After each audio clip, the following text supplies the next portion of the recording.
You ready? And able. Ready and able. I'm willing to. Two very important, three important things to be. This is the Jon Peckman podcast, coming to you from Connecticut Valley School of Music and Dance in beautiful downtown Portland, Connecticut. Woo. Come over the bridge. I told you, come over the bridge. You go through one set of lights, and then you start looking left, and you will find us. We are here. Can't miss it. Nope. We are everywhere that podcast can be heard. We are on YouTube. Like, subscribe, do something with your life. We are here with the one, the only, Ray Morant, guitar player, singer, writer. Hey, thanks for having me. Gemini. I've been looking forward to this. Scorpio. Libra. I'm a Libran. The scales. Now, I think if I kept a spreadsheet, which I don't, I would guess, would you think this is true? I probably played more gigs with you than anyone that I've ever played gigs with. Probably. You and Ed Corvo and I have the longest musical history. It's like right up. Crazy. Yeah, I can't remember who I did a gig first with. Either you or he. Oh, really? Yeah, it was. Oh. I mean, we've known each other what? 30 I don't know. years. Yeah, I can't even remember. Yeah. It could be, wow, that's creepy. It could be 30 years. A lot of gigs. Man, a lot of gigs. I remember the first time I met you was at, it must have been late 80s, at the Battle of the Bands that the Hartford Advocate used to do. Okay, yeah. And at Boppers, probably. At Boppers, oh, that was my big moment. Oh, that was it. And you killed it. I was like, I got to play with this guy. Yeah, this guy. Yeah. Yeah, that was a long time ago. I remember that. You were rocking the purple hair, I think, at the time. Probably. Yeah, it was any color that there could have been, at one point or another. What are you doing with yourself musically now? And then we'll work backwards. Like, what are you up to? Not much in the creative sense other than gigs. I'm playing a lot of gigs still. Yeah. But it's the writing and producing music has faded a little bit. Mm-hmm. Life gets in the way. The day job got in the way. Yep. But fortunately, I'm still lucky enough to play a lot of gigs, and cool. That every once in a while, though, I'll have the inspiration to open up the recording software and get back into it. Yeah, and then close the recording software. Yeah, I noticed that my recording chops fade quicker than my musical chops. Really? Yeah, it's weird. If you don't stay on it, I didn't know that. At least once a month or something like that. Huh. All the keystrokes, what was that? I didn't realize that. Yeah. Oh wow. Yeah, I don't have that problem. I haven't had my own recording setup in a long, long time. You always had some sort of setup so when I first met you and we started doing stuff, you had quite the setup. And I think that's one of the first times we played together was in the basement in the south end of Hartford. Yep. Fairfield Avenue. I had next that to little the church. Yeah, right next to the church. Yep. We had some. I still got some tracks kicking around from there, man. I'm gonna have to resurrect those. That was pretty cool. Yeah. What were you running then? That was a old 1/2-inch analog Fostex tape deck that I bought from Jim Chapdelaine. Oh, okay. Yeah, he had upgraded, and I bought his. And you were like, "I'll take it." Yeah. Yeah, a bunch of mics. Yeah. Yeah. Then that became an addiction. Buying gear. Yep. Was that the beginning? Was that your first rig? That was my first recording rig. Yeah. No, excuse me. I had a Tascam 4-track sure. cassette. Oh yeah. I had one of those too. That thing was awesome. Yeah. That must have been 1985. Yeah. So when you got Jim Chapter rig, you're like, here we go. Yeah, that was cool. And then I started, really learning it and learning how consoles worked. I had an old Soundcraft Spirit. It was they marketed it for budget recording people. Yep. And it was a really cool setup, that's just when the industry started getting affordable. Yeah. So you could actually do it in the basement. Yeah. Yeah, cool. Why don't you? We'll get that. That'll be somewhere in the middle. So tell us how your whole music thing starts. Like, how does it start? how I developed family? Yeah. Yeah, my mom was a classical pianist. She immigrated from Spain. She was she came here to study at Juilliard, and she was at Conservatory of Paris and Conservatory of Madrid. Wow. And then she was teaching at Hart. And there was a community. She met my father, who was Spanish as well. And so she had me playing Suzuki violin as a little kid. Oh, wow. And then I took, piano lessons with her, and then went to trumpet. Oh, wow. And then, and then I wanted to play guitar. My parents said, "No way, you're going to quit that too." Yeah, right. Little did they know. They were like, "Buy your own guitar." Yeah. So I saved up. I bought a guitar, and then they saw that I was sticking to it. Oh, really? And this is when I was a teenager. So they started, they paid for lessons. Why guitar? I was listening to Jimi Hendrix and Led Zeppelin. Yeah. And you're like, "There's no trumpet." Yeah, there's no trumpet. I'm out. That's cool. So Hendrix. Led Zeppelin, Hendrix, ZZ Top. What else? Black Sabbath. Black Sabbath was huge. Yeah. So you're like, I'm gonna do this. Yeah, that's what kind of opened my ears up, and then I started getting into soul, bands. Yep. Old disco, old soul. Sure. And then I started listening when I heard George Benson. I was like, "Whoa, this is amazing!" Cool. I love George Benson. That's cool. And it was kind of all over the board for me, but my roots were rock and roll. Yeah. George Benson. Yeah, I started really digging on George Benson. Yeah, that's cool. So it's kind of weird, what rabbit holes you go down. Yeah. You know what I mean? Yeah. You kind of, I would binge on something for a while, and then hear something else that kind of opened my ears. Now it's amazing, how you can, algorithms are beautiful. Yeah, everything all at once. And like, whoa, where did this artist come from? Yeah, I think it's cool.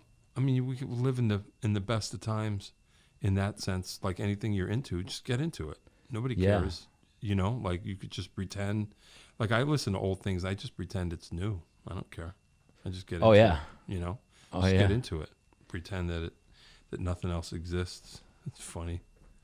So you taught yourself. So now you're getting into the guitar. Yeah, I started teaching myself guitar and getting into it, and then my parents saw that I was digging it. When I was a teenager, I must have been 15. Yeah.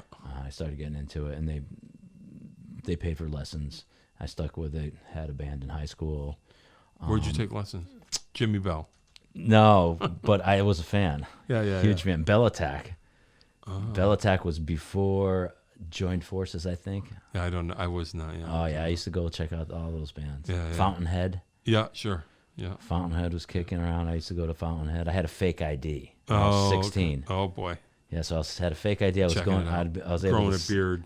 Not even close. I looked like a teeny boffer. But back then, the drinking age was 18. Oh wow. So it was 18. I'm an so old you guy. could pass. I could sneak through. Yeah, that's cool.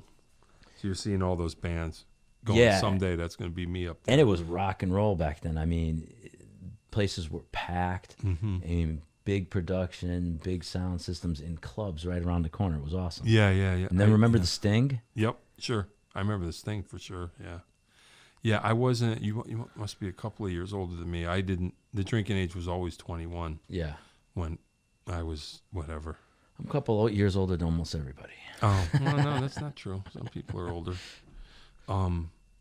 Yeah, that must have been something. I always got there too late for everything. Like I was just like, oh man, you should have seen it. That was my thing. Yeah. Like everything that I did had already peaked by the time I got there. So I got to hear all the stories, but I didn't really, but that's all right. I don't know. There was plenty of stories in our day. Yeah, we made a few. I made a few stories of my own.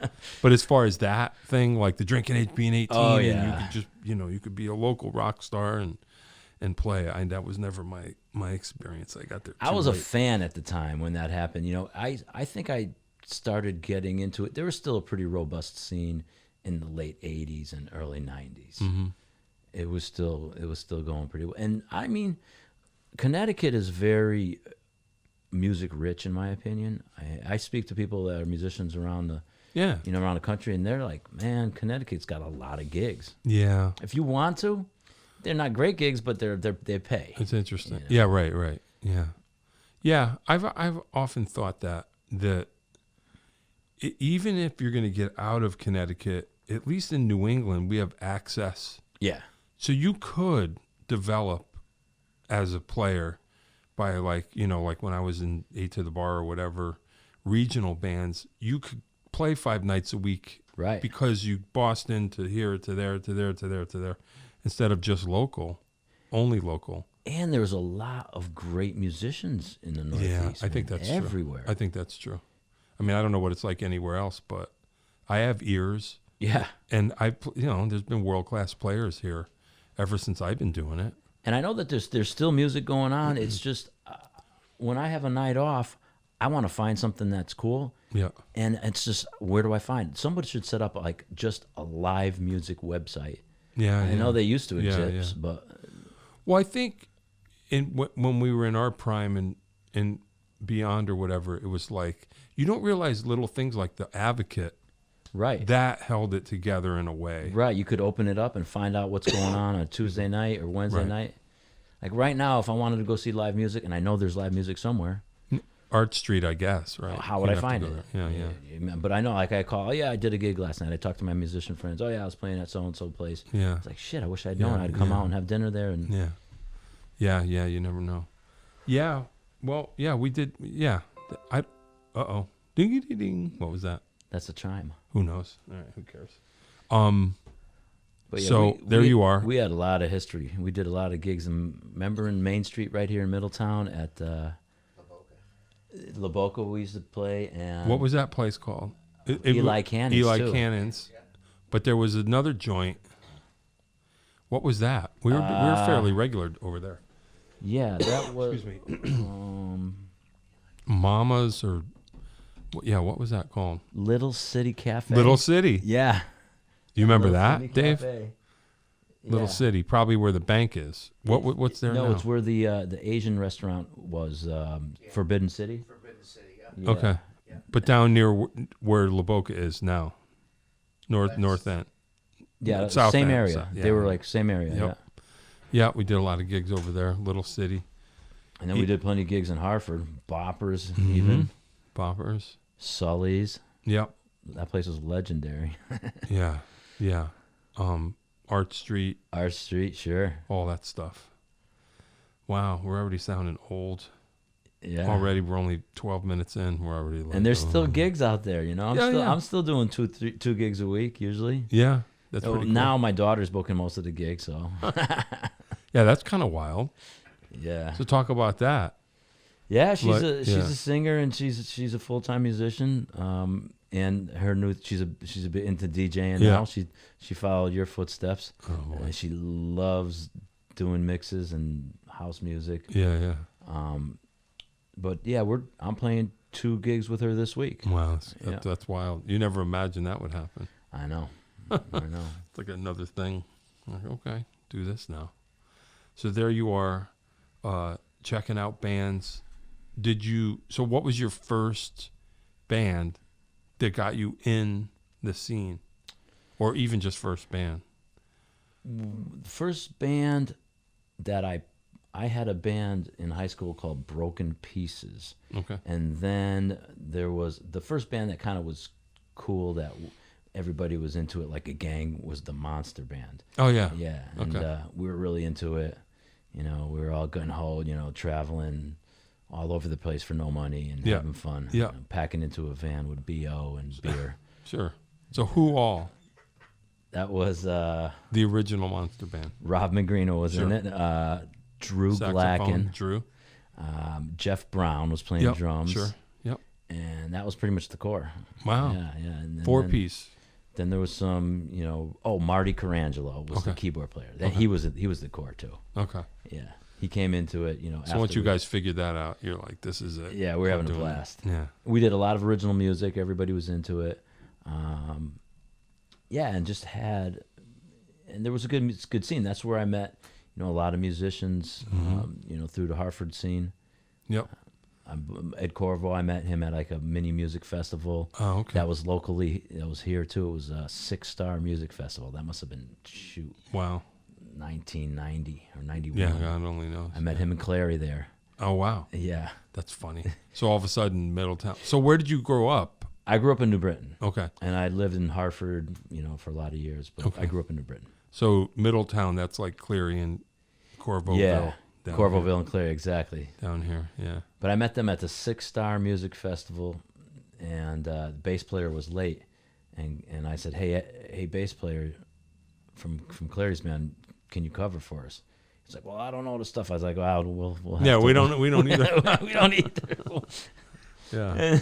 And then right before we went on, Drew showed up. So. Oh wow, where was he? Who knows? Yeah, Drew. Drew Glass. Drew was a great musician. Yeah. No longer with Rest us. his soul. Yeah. Yeah, I remember. It must have been. I probably knew you, but maybe not that well. But I remember seeing the Monster Band for the first time. It was at one of those band slam things, and you guys were playing in the basement at Boppers. Oh. And I was like, wow. In the basement at Boppers? I think so. That could be. Does that sound familiar? Yeah.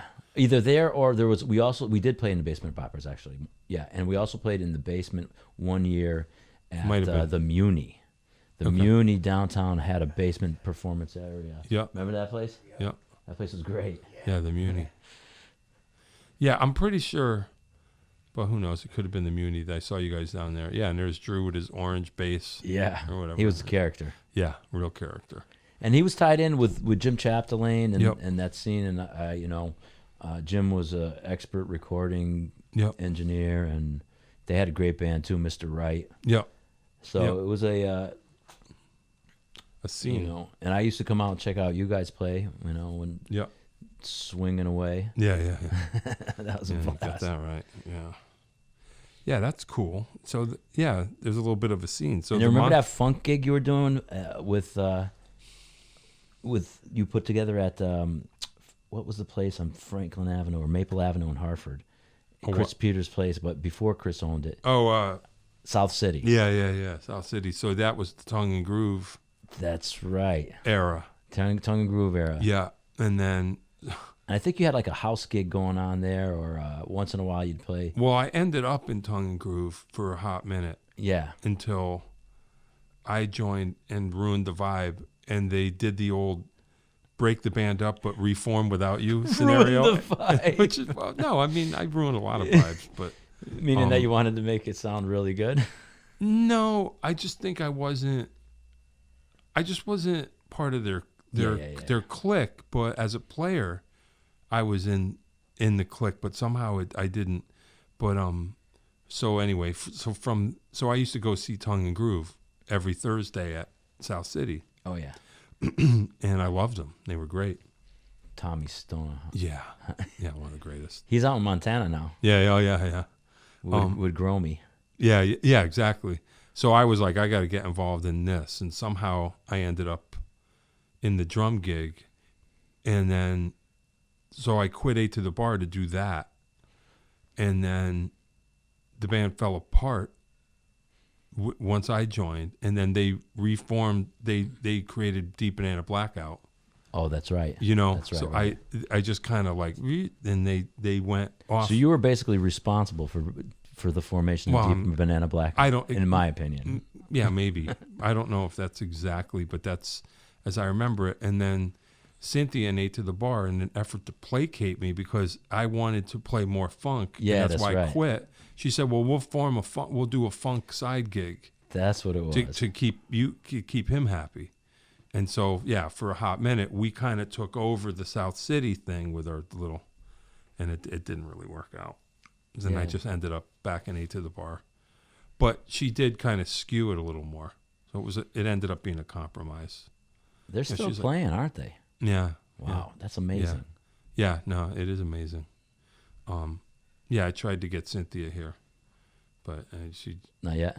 No, we'll get there. But that was that whole scene. But the South City scene, that was pretty cool. I used to go up there all the time.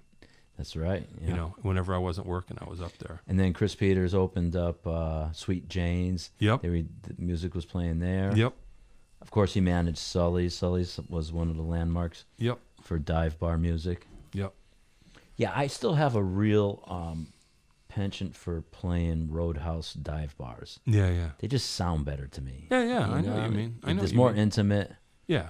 You No. feel the audience. I agree with you. Whenever we like whenever Pivar comes to town, and we do like a little string of dates. I like doing the Infinity Hall but I'm more comfortable playing at the Old Well. Yeah. When people are shooting pool and rocking out. And maybe they're paying attention, maybe they're not, and you're trying to get them. I like that better than people paying to get in and stare at you. I just crack under the pressure. I can't. I get like. And also, weird. You don't have to worry about if your monitor's mix is fucked up. It doesn't mess up the gig because you can hear everybody. Yeah. If you have you don't have to spend half hour getting mixes right and everything else. Yeah, we just do it on the go. We're good at that. Better at that in a way. Yeah. And you end That's what up. I'm used to, anyways. Yeah, and then and then if it ends up being decent, you're like, oh, yeah, we'll do better than I thought. Hell yeah. Rather than doing a big gig and feeling disappointed. I know. Oddly, yeah, it's weird. Yeah, no, I'm with you. I like the dive bars too. I don't mind that. I get nervous when everybody's looking at me. But I get nervous when they're not looking either. So I don't know. Might be a personal problem. I got to work on that. You're very relaxed now, John. Oh well, hey, that happens. Let the record show on this date in history. It's November 30th. It's my wife's birthday today. Happy birthday, Paula. Hey, happy birthday, Paula. And I got my booster a couple hours ago. I'm kind of drooping a little bit, I think. That's all right. Who cares? But just let the history show. I'm getting ready to get boosted. Yeah, get boosted. Yeah. So there you are running around. So your studio thing, did you ever... So you were recording yourself or your bands. Did you ever was that a commercial? Well, you had a couple of spots. Talk about that whole thing. That's right. That was always part of my skeleton, core. that spot. We'll talk about that later. Oh, yeah. That was one of the early spaces. Yeah. Prior to that, I had a studio in Horace Bushnell Church on Albany and Vine Street in Hartford. That place was great. I don't know if I remember that. I don't think you had been up there. That must have been... I'd known you already. That was early 90s. Yeah. I recorded some sessions up there in the choir room with the Corvo brothers. We did a few tracks up there, and they had a pipe organ there too. Oh, that's cool. Yeah. Did you record it? Never recorded the pipe organ, but it was spectacular. But I heard it fired up. The musical director there was an amazing organ player, this guy Phil, and I used to do the services on Sunday and produce music with him. So what, you recorded their services? I would record their services, and we used to record, gospel music up in the choir room with the studio. I had a studio cool. up there, yeah. So I was kind of salaried through the church. Oh, that's nice. And yeah, I'd get paid to record and to do the audio. Hey, that's cool. Yeah, it was great. On every Sunday service, it helped me keep a clear head on Sundays. Got to get up early though. That's yeah. Nice. So I wouldn't have done that. A couple of Sundays I was hurting, but it actually forced me to kind of keep a clear head for Sunday services. And then during the week, we'd work on songs, and that was maybe a couple of years. I was over there a year and a half. Mm-hmm. So you just kept your stuff there? I kept my stuff there, yeah, up in that choir room. It was a beautiful room. It had an oval shaped ceiling, and it sounded amazing. That's kind of drums. Yeah, it was wild. I can imagine that. And it looked over Albany Avenue, and the other side of it looked over the sanctuary, and it was a beautiful church, historical church. Horace Bushnell. Now it's called Liberty.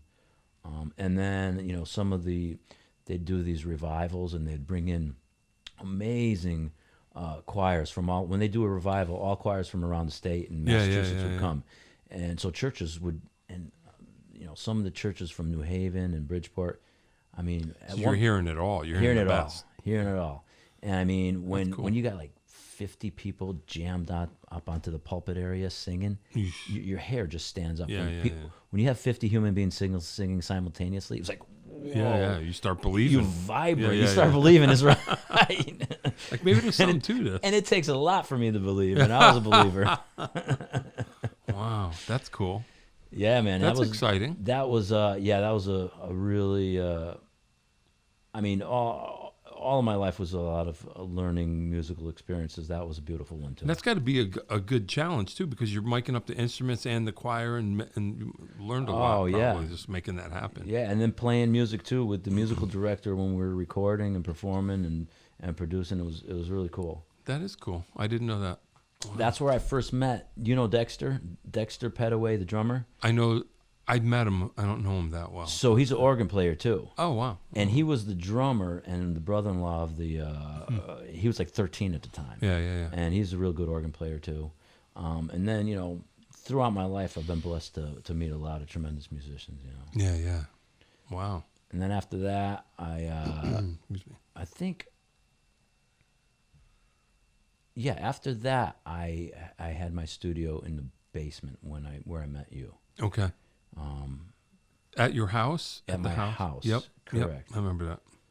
And then I was there for some years. I usually always had some little space rented out to record, rehearse and stuff like that, which is what I'm missing right now. That's probably why I'm going insane. I don't have my own personal, music set up. Yeah.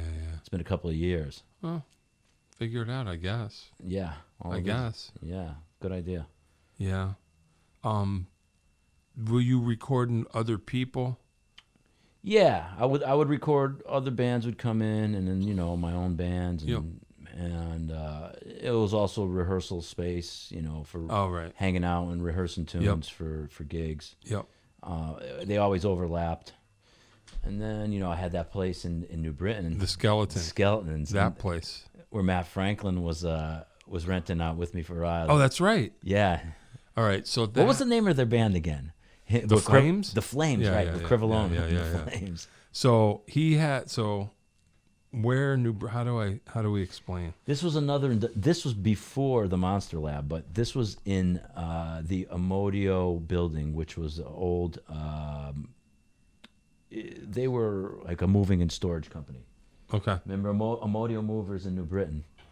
And they had a lot giant of warehouse. Giant warehouse, just spooky, creepy place. Well, so here's part of it. So and you were like, and your room was like in it. In it. So you had to go into the labyrinth, and there was, when you went in, if you didn't turn the lights on, there was no lights on, but you had to walk through this kind of labyrinth of chain link fences where there was, I don't know, storage behind there, but there were tarps, and it took me a while the first few times when I'm walking through and what's that behind me? You realize you're making the wind when you're walking that's moving the tarp behind you. But it's such a creepy place anyway that like the first few times so the whole time I was there I was just like really uptight, like it freaked me out. And then I went out into the building one day, just like let me see what's around here. And I don't know what part of this was, but it was like a filing system, which is now probably in a hard drive now. But they had it was like a library. There were aisles and aisles and aisles of folders and files and folders. And there was a bike where someone said, you got to go find claim number 8034. And the guy would get on his little bicycle. That's how big this joint was. And I went, I randomly picked, so it looked, picture like a library, just aisles and aisles and aisles and aisles, identical. I picked a random one, and it went so far you couldn't even see the wall. I said, well, let me walk down this and see if I could scare myself, because I like to scare myself. And I get all the way down to the very end of this aisle, and there's the wall, but then over here, there's a door, like a door. I'm like, why is there a door at the end of the one aisle that I picked randomly? So I'm like, open the door, and it's completely black in there. And I'm like, what is in there? So I reached over and hit the light switch. There was a light switch, and I said, all right, here we go. And I turned the switch on, and no light went on. But I just heard, like it was a bigger room. And I'm like, what is in there? And it freaked me out. And I just left, and I thought, no one knows where you are. You're down some random aisle. I'm like, what if this is hell? What if this is a... Yeah, I never ventured that deep. So I just left, and it bothered me. And I would just think randomly, I would be like, what? That door is there now. what's behind that door? And I was like, there's got to be skeletons in there. And I was like, what if you went in that door and it shut behind you and you were locked in there and that would be it. You'd be so. And then remember the Monster Lab? Those old industrial buildings in New Britain were amazing. Yeah, I love those buildings. I know. Yeah, they're wild, but yeah. They were the Monster Lab was giant. The freight elevator, we were on both sides. Yep. That was another, that building was called. So the little Monster Lab, and then now we're talking about the big one. Monster Lab. That was right. cool. That was a cool I love place. those spaces. Yeah. They're cool spaces to hang out in. We had some good times up there. We recorded a lot of records up at the Monster Lab. Mm-hmm. Did a lot of events, art events. Yep. Yeah, we did video. I posted something about you coming here now. We did a thing. That's right. Yeah. There was a little, that we had some UI and Eddie. Cameras. Yeah. And there I am with less chins, all looking young. I'm like, wow, look at that. There we are. Yeah. Yeah, it was funny. Well, and that was it was like this giant performance room. Yeah. Like with panoramic views looking over the south. Yeah, that was a cool spot. Yeah, it was that was the Harris Building in New Britain. Okay. I mean, that was like Gotham City shit there. Yeah. I mean, yeah, it was really cool. Yeah, that was awesome. Yeah, that was a cool place. Yeah, we did some good records there. Yeah, and that was a good spot to hang out in. And how about the warehouse? Oh, right. Remember, and then the warehouse. Then the warehouse. Remember, we opened up for Mint Condition. I had a music nightclub on Bartholomew Street. That was another ancient manufacturing building in Hartford. Yep. The warehouse. That was fun. That was for a while. That was cool. Yeah.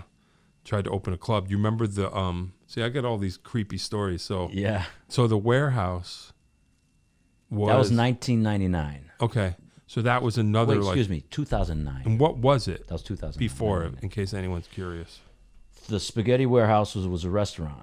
Okay. And then prior to that, it was like a rubber manufacturing plant, if I understand the history correctly. Yep. And it was just who knows what kind of skeletons were buried in that place. So here's what I remember about that. So that's another place. So Ray had like this nightclub, big venue. But of course I would always go off. I would wander, what else is in this building? Because that's what I do. I go, well, let's see what else. And I found this stairway. Do you remember the bloody handprint? Oh, yeah. Yeah, it was like a stairway, and there was no lie, a giant bloody handprint with a smear. I'm like, what happened here? What happened here? And I would just try to concoct all the scenarios. The bloody handprint. The warehouse was over these ancient sewer system in Hartford that date I don't think have been upgraded. And at one certain point during rains and stuff like that, it would just stink like raw sewage. Which it was. Not like raw sewage. It was raw sewage. Oh boy. Yeah.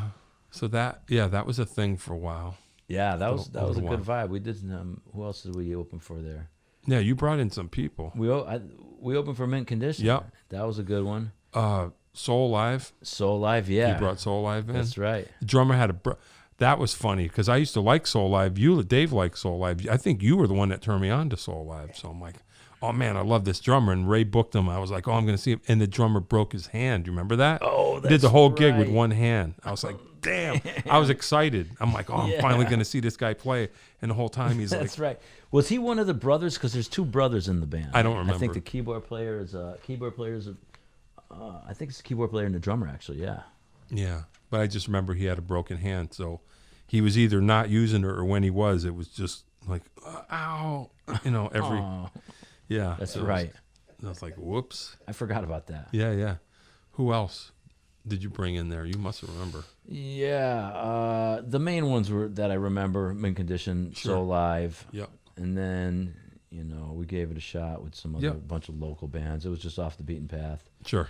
And but yeah, that was cool. That was a cool spot. We did a cool conference there with Turbo Sound. They did like an expo on their line array, like an industry. Yeah, I remember industry event. It was really cool. Yeah, you had the right idea. Yeah, we played for that too, I think. Didn't we? Yeah, probably. I multi-tracked that. I got those tracks somewhere. I got all these tracks of us buried in hard drives. I gotta resurrect everything. Yeah, I don't remember. You know, a lot of things I don't remember, but I remember that, and that's during the time at the same time as the Monster Lab, or no? That was prior to the Monster Lab. Oh, really? No, it was the same time. What am I saying? Yeah, it was. Yeah, they overlapped. Yeah, they did. That was 2009. The Monster Lab was like, I was in there from, I think 2005 to 2015. Oh wow. Okay. Yeah. You're there long I was enough. in there 10, 11 years at the Monster Lab. Yeah, That's cool. And then no spot after that was kind of the last spot.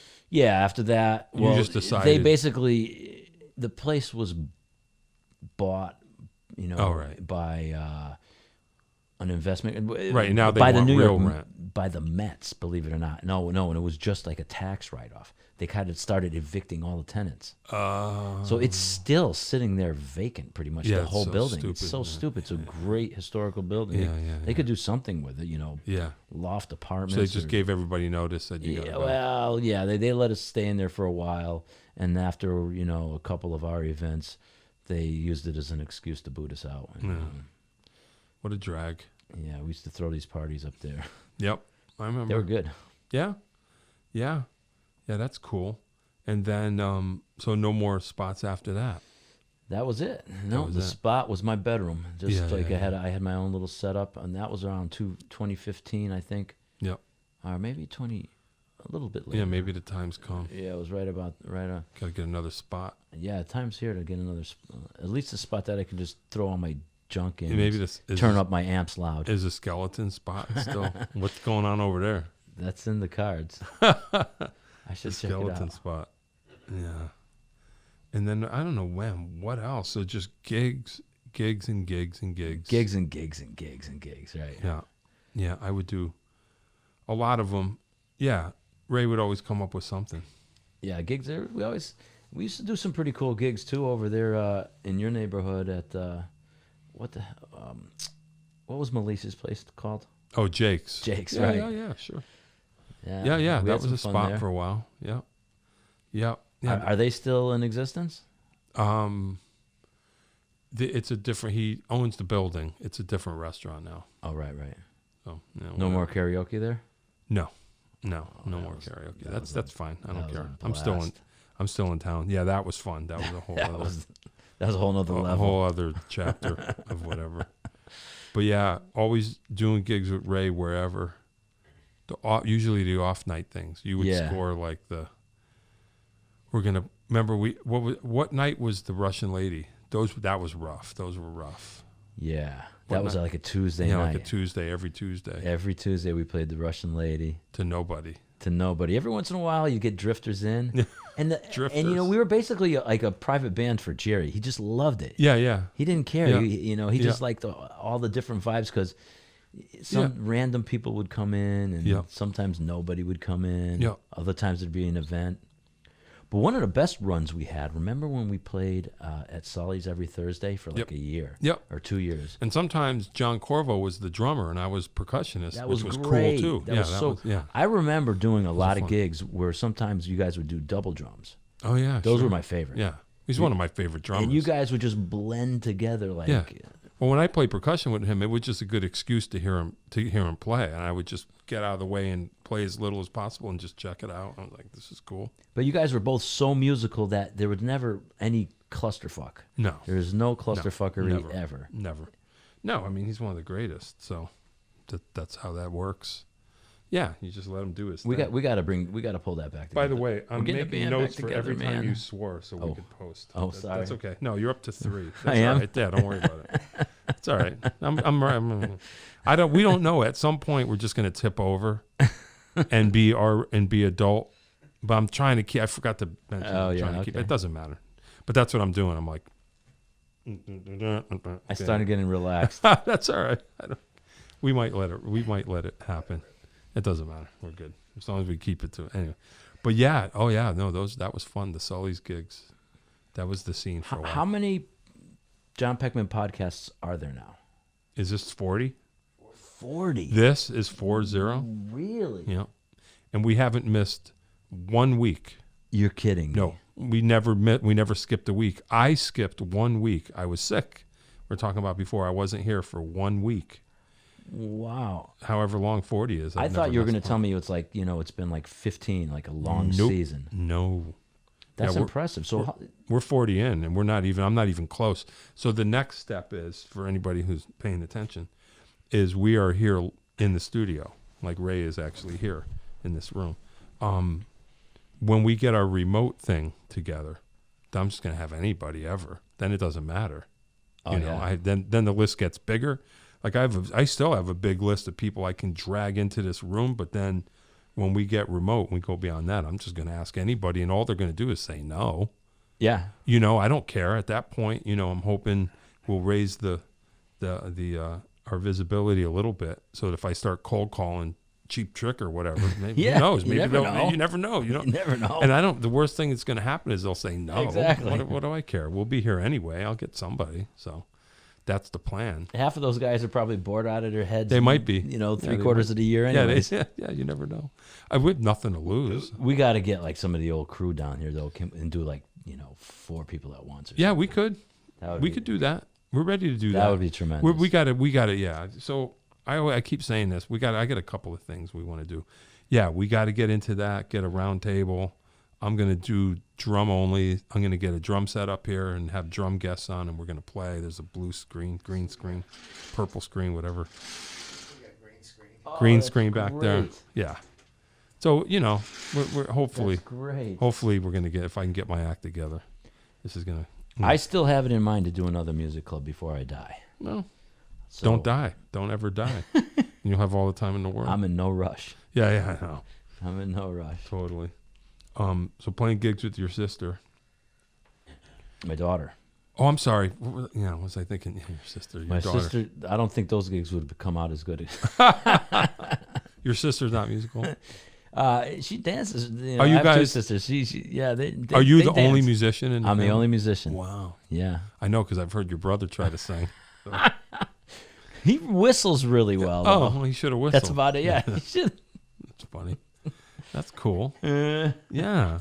So playing gigs with your tipping chair, that's another new kind of spot. You can get things done over there, over in Southington. Yeah, I like that. Jeff Vidi's doing a good job. Yeah, he's a great guy. He's a cool dude. I hope that place succeeds. It's just like the weirdest location. It looks like it's in a black hole. You can drive by it. Yeah. But once you get in there, wow, this place is awesome. Yeah, place is awesome. Well, he's been at it a while. Yeah, he must have something figured out by now. Yeah, he's not going anywhere. I hope. I hope not.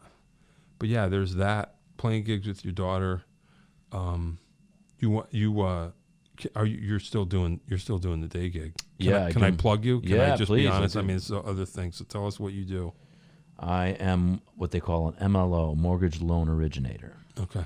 So my job is to put people in, figure out the best financing opportunities for them when they're buying a house or refinancing. Yeah. I've been doing that like 10 years. Wow. It's been that long. It's been that long. It went fast, yeah. And years went pretty smoothly. That's the only reason I bring it up. All I know is that Ray helped my wife and I get the mortgage for the house of our dreams, and it went smooth. Thank the you. best. Wow, it's just the truth. I mean, it was awesome. So I don't know if you guys got into it just in time. Dude. Right now, forget it. I know. I think about how and it was a frustrating process finding the house even as it was, from what I recall. Yeah. Well, we know how lucky we got, but you did a great job. So if anybody needs that service, you or the dude. Appreciate that. Oh, of course. Absolutely. Let's get into the so we're getting close. We're getting close to the end. Anything else you want to jump off into? No, I mean that sums it up. The Monster Lab, that was a lot of my whole kind of career until recently has been centered around music and audio and doing audio gigs, doing music gigs, doing recording gigs. So I've been pretty lucky to be able to make a living at it. Yeah, man. I went to the dark side, and went into finance 10 years ago, but it gives me the opportunity. That's the light side. We're in the dark side. Tales from the dark side. That's what this is. Yeah. No, I'm looking at it the other way. But the good thing about my day job is I can do it on my own schedule. Mm-hmm. So I can take gigs, and then just wake up, open up my laptop in bed, and get my work done. And get to work. Otherwise, if I had to ring the bell, I wouldn't be able to do it. No, I hear you, man. I think a lot of us are in the same kind of scenario. Our musician people, type people, whatever we are. If anything good came out of pandemia, it was that people are able to work where they are. Yeah, that is kind of cool. It seems to me slightly, maybe possibly, that people are appreciating live music a little bit more, or at least the people who still appreciate it are a little more supportive of it. 100%. After the, you know what I mean, which is kind of nice. I've noticed that people are less, are more, they're much more open to paying a cover charge and tipping the band now. Right. They used to be like, people would always grumble about it. Now it's like, about no a $5 problem. cover. Yeah. Yeah. Now it's like, okay, here you go, no problem. Yeah. I'm tired of my bedroom. Yeah. No, it's cool. I mean, even the spot up at the farm, Carter Hill, out up in where is that, Marlboro or wherever? We did that. That place was awesome. Yeah, there's people there that are just there to see you, right? Instead of in a bar trying to get their attention. Yeah. Even though the Chicken Shack, farm at Carter Hill. Yeah. That was a good time. That's a cool spot. Yeah, pretty cool. Yeah, they have an organ in there. Yep. B3. Yep. It's a beautiful thing. Dave was there one time. Cool. Cool That's spot. right. That's where you guys met, probably. You know. Yeah. That's it. Yeah. When Barry Seelan was here. That's right. That's right. Yep. Big Bear. Yep. All right. Wacky. Well, not wacky questions, but some of them are wacky. I always say the same thing. I'm just going to ask the questions. Are you? And there is no right answer. I just am curious. Are you a consistent practicer of your instrument? Very inconsistent. Okay. Yeah. Like I'm a binger usually. Yeah. That's the way of my life. So you get onto something. Yeah, I'll binge it. Once I get started, I can go, 5 hours straight. It's just kind of getting my head wrapped into it. Yep. And I can do the same thing, reading a book or watching television or, drinking alcohol. Yep. So fortunately, hopefully, I try to focus my binging on guitar. Sure. Yep. That's cool. All right.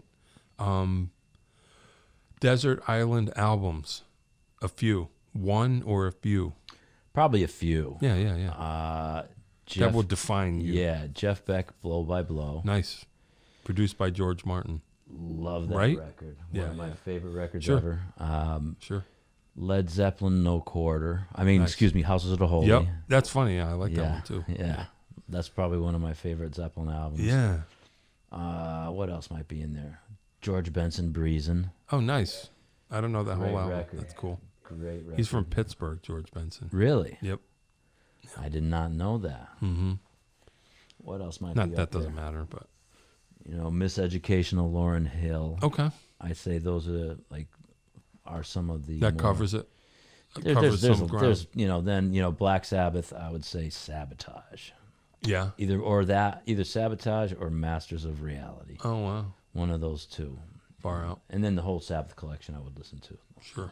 Now, So Sabbath was like that. Was that your band? that was my band. Zeppelin was my band. I would say it was kind of neck and neck with Zeppelin and Sabbath. Sure.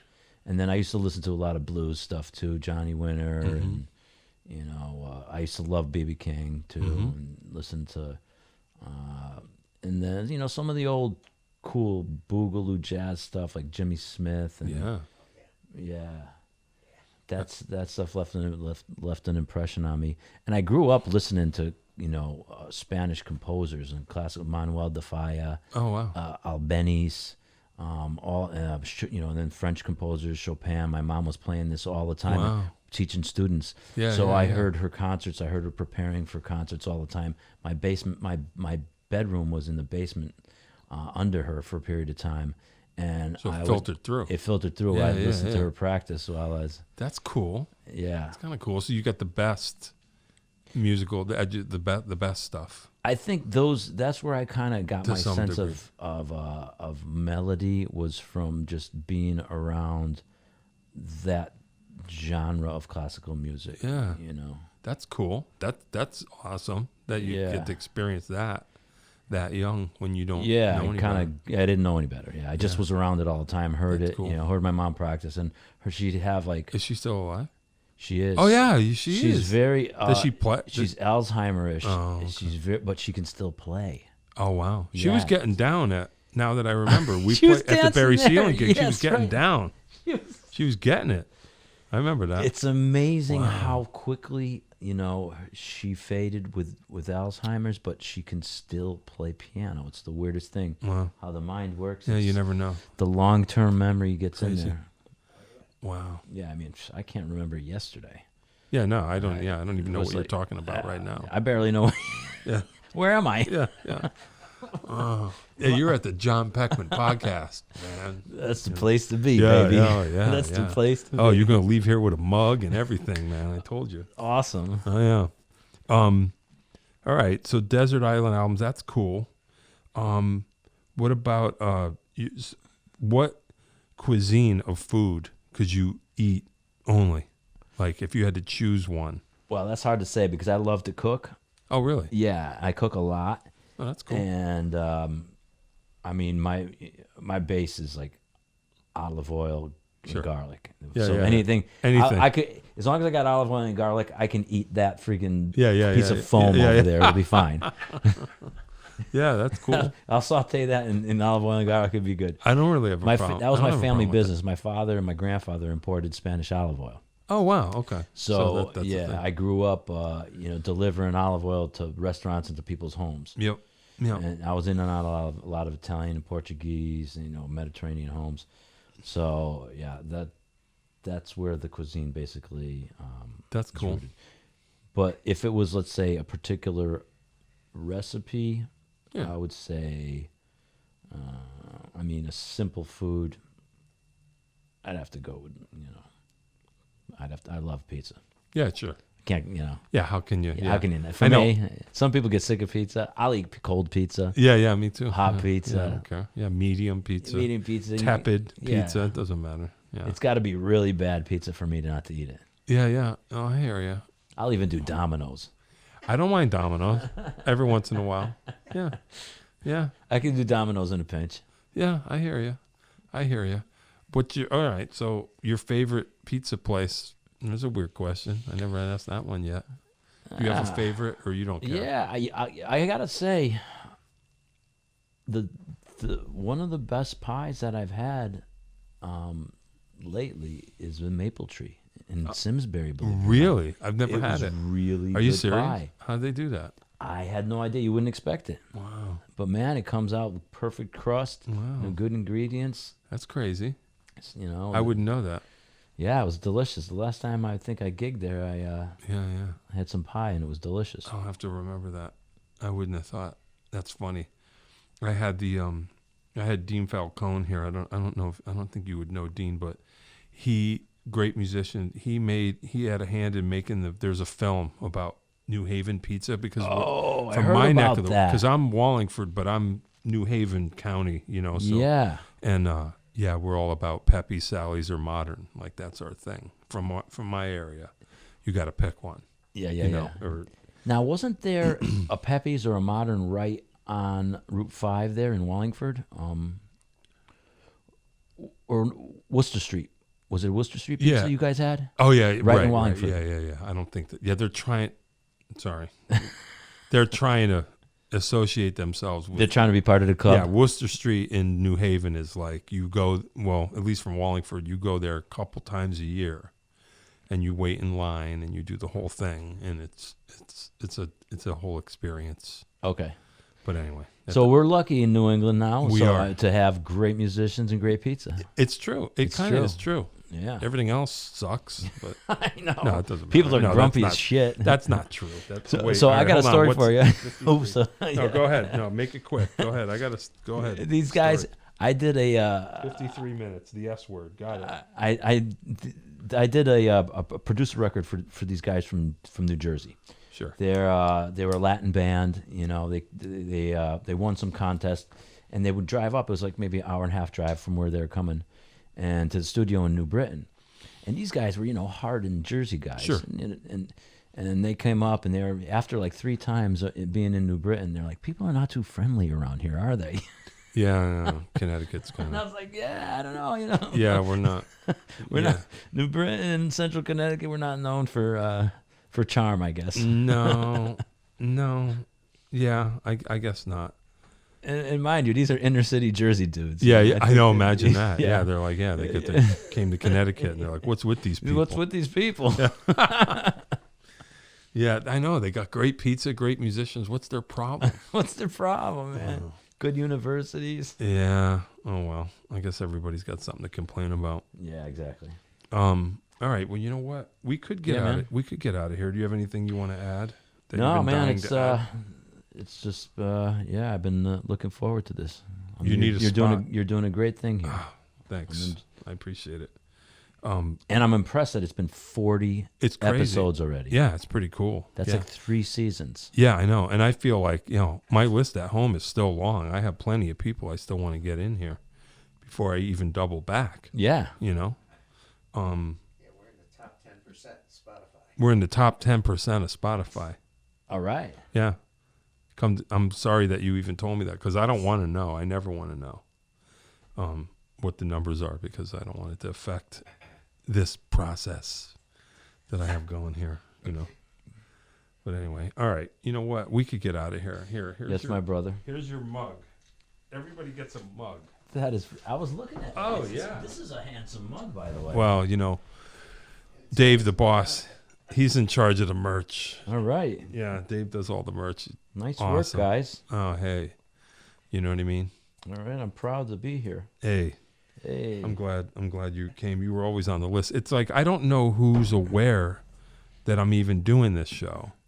So I just throw it open because some people, I embarrass myself. I'll call and go, you want to be on my, they're like, what show? And then I have to go, well, I got this show. And then other people are like, when are you going to invite me on? And I didn't know. I don't know who's aware of it and who isn't. So at least, we got this done, which was fantastic. So yeah, one for the books. One for the history books. And especially considering our history. Well, when we finally take the Pandora's lid off the swearing, then we can really tell the stories. We can tell the real. Yeah, the real. Maybe we'll have the after dark version. I'm trying where we just tell the stories, because we got a million. So that first date that you were down there in my studio, that must have been 1991, right? Could have been. It must have. Could have been. Yeah. Could have been. Yeah, it could have been. Yeah. All right. Yeah, that's another idea. We'll have the Jon podcast explicit version, and we'll get into. We'll just have a disclaimer like, don't even listen if you're then I don't have to. The Killington gigs. Oh God. Don't even. All right, we got to go. That's, Ray Morant, guitar player, singer, writer. There he is. He was here live and in person, right? Thanks, John. Yeah, man. Thanks, Dave. I'm glad we did this. The Jon Peckman Podcast, Connecticut Valley School of Music and Dance, beautiful downtown Portland. If you're watching this on YouTube by any chance, don't forget to like and subscribe, or subscribe anyway, no matter how you're doing this. And hit the bell so you won't miss any episodes. Thanks for listening. We will see you next time. That is all.